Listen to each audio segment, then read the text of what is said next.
Hey everybody, it's Rob from Flailthroughs. This is Gundam Battle Operation 2, and thank you once again to Bandai Namco Entertainment America for giving me the ability to do a test drive video for the perfect Gundam Thunderbolt type. It's basically supposedly a Psycho Zaku Mark II with salvaged RX-78 armor on the outside, and from what I've seen of the weapons and skill set, it is really interesting. So we're going to take a look here. There we go. Okay, so it is a 550, usable in ground and space. It is a general. It has the unusual combination of ground and space compatibility, which is not standard at all. It's usually one or the other. Matter of fact, if you're going to have two compatibilities, it's usually ground and water. So yeah, that's new.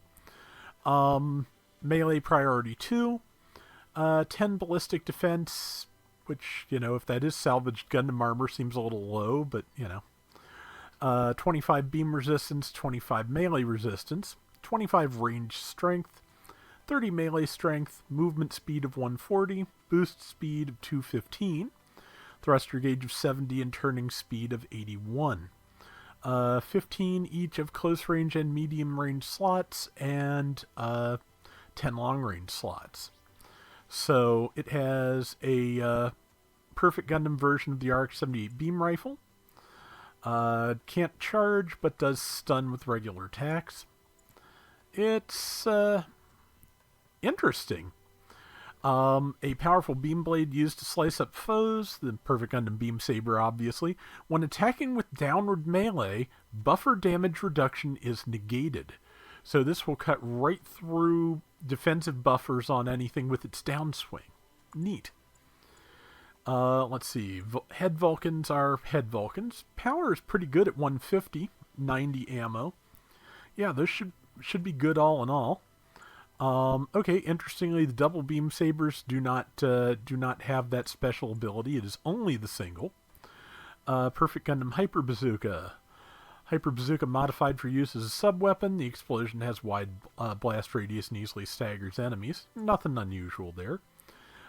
Beam Spray Gun Thunderbolt version, which looks like the E-Pack, or I guess it's an E-Cap actually, is kind of shaped like the one on the Mudrock's beam rifle. Kind of interesting.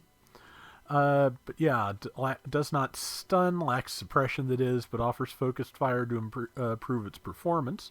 Okay, so it's chargeable. Nice. 5,000 point large shield.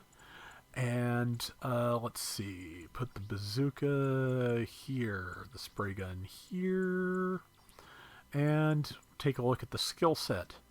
Leg shock absorber level 3, so yeah, reduced stress on legs after jumping and boosting and all of that. Quick boost level 4, so it should boost very quickly. I think that's the same level that the suit from last week had. Oh wow, my brain is shot. Again, working on almost no sleep here. The DJ with the anti-air ability has the same level of quick boost, if I'm not mistaken. Emergency evasion system level 3, which does not really equate to triple dodge roll, but does equate to double dodge roll with increased thruster efficiency. So you can probably dodge roll once and have decent boost after. Flight control program level 3. So yeah, that is mid-air jump, mid-air boost, and reduced thruster consumption from mid-air boost. Anti-blast, so you will not be heavy staggered by exploding MS near you. Balancer, so you can cancel out of your boost into melee. AMBAC level 2, standard for things with space compatibility.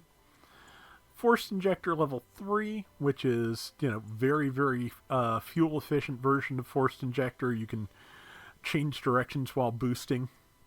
Melee combo controller level 1, so it can do a 2-hit melee attack. Power accelerator 2, which lets you boost cancel out of the end of a clash or a bounce. Counter boost. Your MS attack, defense, and mobility will increase temporarily after doing a counter. That's always a nice one. Also, less time needed for ranged weapons to focus and melee weapons to charge while that's active. Neat. High performance counter. So if you have less than 50% hit points, you get a special counter. Quick turn. So it has quick turn level 2. Press touchpad during high-speed movement to spin and negate reactions caused by enemy attacks. However, damage taken while in mid-spin increases by 20%. Note that when reactions are negated, this unit's limiter is removed for 10 seconds, increasing damage dealt to enemies and thruster recovery rate. Okay, yeah. So if you can use quick turn efficiently, can't be used in midair, obviously. If you can use quick boost efficiently, you can get an attack bonus out of it, so that's not bad. Defensive shot. When your primary ranged weapon is selected, reduces damage taken by ranged attacks on shield, and nullifies stagger due to cumulative damage and reactions. If your shield has not been destroyed, your primary ranged weapon can be used during high-speed movement. Note that if your shield is penetrated and your MS takes damage from weapon-based attacks, this skill will not apply. Okay, so yeah, it not only puts the shield in front of you while you're using your beam rifle, it also lets you fire while boosting until your shield is destroyed. That's a really interesting skill. It's kind of weird to me, as I probably said before, that we're getting skills that almost all mobile suits should have had from the get-go, like being able to hold your shield in front of you while firing and firing while boosting. But at the same time, I'm just happy to see them here at all. So, yeah. Also, if you do the full 7-step step up, you get spaced armor, which is like the spaced frame except for armor. I know that sounds dumb, but that is basically what it is. You get 4 points of thruster capacity and 4 points each of the 3 defensive skills. Ballistic, beam, and melee resistance. So we'll put that on, and we are going to take this into the ravine to do some testing. Let's see, because we may as well have a good look at the ravine while we're here. Where are you? No, that's trenches, Rob. There's a difference between trenches and ravines, generally. Okay, it's a 550. We'll set that to 550. Stun gauge display is on. We will force counters with tackle. We're good.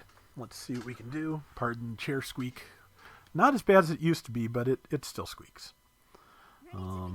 It's differently squeaky.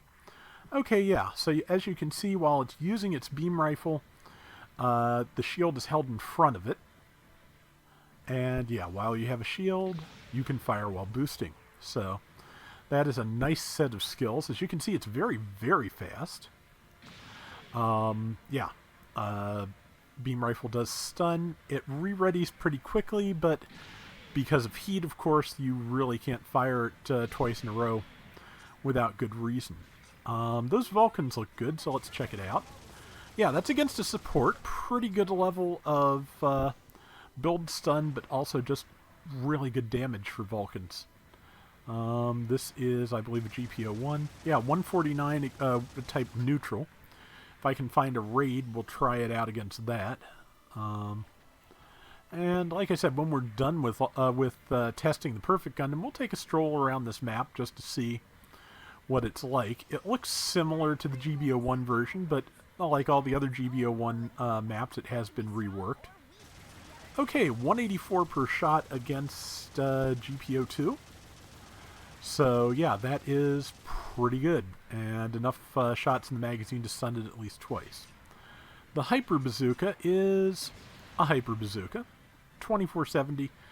Not the world in damage, but it is, damage. Okay, so, yeah, it fires in 3-round bursts, or you can charge it for 5-round bursts, I think, but pretty good damage all in all. Beam rifle was enough to take that out. So, yeah, I think we have to look at the sabers and the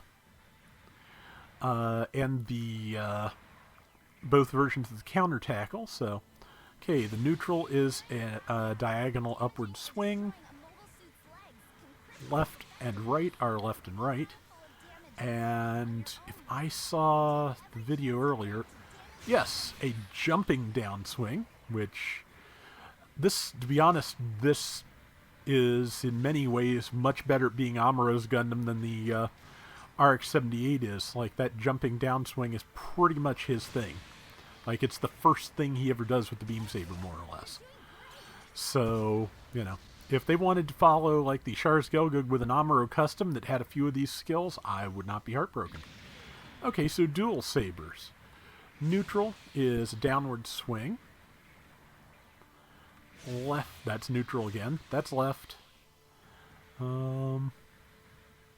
That's right. And downswing is, okay, a pair of vertical swings. Pretty good damage, I'd say. And there we go. Okay. Now let's look at both versions of the tackle. Also, we'll take a look at how much damage Quick Turn does. So,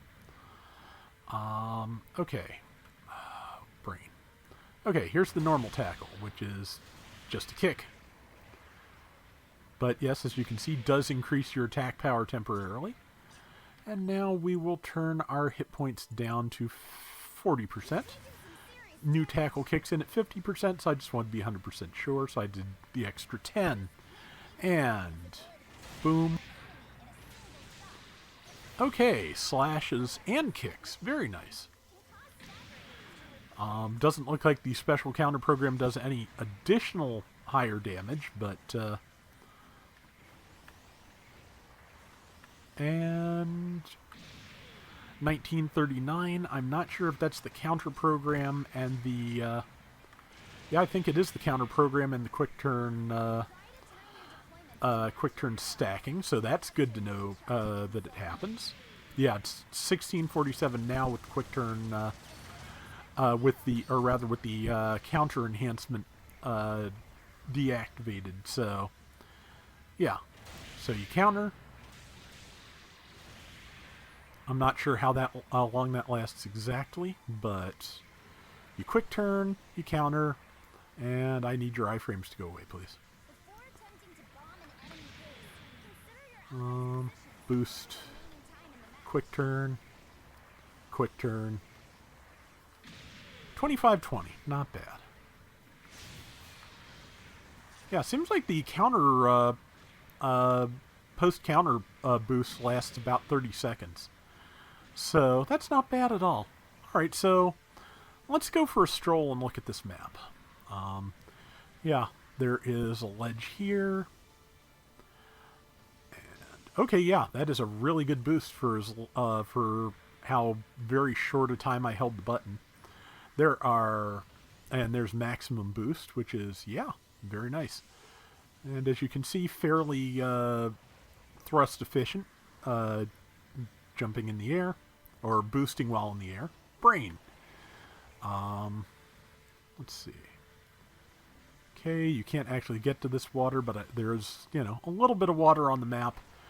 I don't think it's deep enough to affect anything with the new water update, because with the new water update, mobile suits no longer get slower when walking through water or even immersed in it. Just the aquatic types get even quicker. So, that's kind of interesting. I like the concept. We'll see how it plays out, but if it makes people less likely to bail when military port or port base high tide comes up, I'm fine with this. Okay, can I jump on this rock? No, that rock is out of bounds. Let's see. Okay, you can just kind of sit back in this corner. Good sniping nest, I would think, if you can get the enemy to come this way. Yeah, pretty good boost efficiency on this thing. Lasts a fair amount of time. We'll just take a look around. I'm kind of curious to see. There are other places you can jump up. But yeah, as you can see, no speed effect now, even though I'm waist deep in water. Complete submersion supposedly is the same. It will not affect your speed, so that's good. Let's Let's see. I wonder if I can get on top of that arch. Let's find out. I think probably not. No, it's way too high up just for one thing. But yeah. Let's see. There's the enemy base. There's another little nested position back there. And, okay, you can also get down in here, which is an interesting place to hide. Yeah, it's definitely different from the old ravine/canyon map, but it looks pretty good. My only hope is that, with time, the meta does not resolve itself to people running around in circles again. But that is just me, complaining. Which I am quite good at, generally. Especially when I'm tired. But anyway, yeah. So, like I said, interesting map. Some interesting topography here. I know I can stand on that. So I played one round on this map earlier, and basically the effect of jumping up here was to, or jumping up to any of the higher ground was to get shot at a lot, which, not surprising. I'm going to try one more time to get to the top of that arch, and then... Nope. Okay, it does manage to keep going a good while, though. And now I'm out of boost. And I kind of want to try and get up there if I can. I'm going to try it once, but it looks like that's out of bounds too.